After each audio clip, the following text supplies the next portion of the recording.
Hello beautiful people, happy Sunday.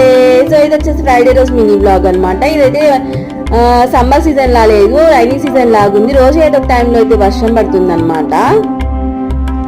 So ఇంకా నేనైతే పిల్లలకి డిన్నర్ పెట్టేశాక వాళ్ళకి బొరుగులు మిక్సర్ కావాలన్నారు. మేమైతే బొరుగులు మిక్సర్ అంటాం, మీరైతే ఏమంటారు అయితే కామెంట్ చేయండి.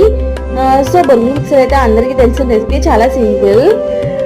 సో ఇంట్లో అయితే బూందీ మిక్సర్ అవి ఉంటాయి కదా, అవి ఏమీ లేవన్నమాట. అందుకని నేనైతే కొంచెం పల్లీలు వేయించేసుకొని, ఉప్పు శనగలు ఉంటాయి కదా అవి అయితే ఉన్నాయి, అవి కొంచెం మెత్తగా అయిపోతే వాటిని కూడా రోస్ట్ చేసుకున్నాను అనమాట. తర్వాత అయితే బొరుగులు వేసుకొని అన్నీ అయితే మంచిగా వేసేసేసుకొని నీట్గా దించేసేసుకొని అయితే నిమ్మకాయ పిండుకొని అయితే కలుపుకుంటున్నాను అనమాట.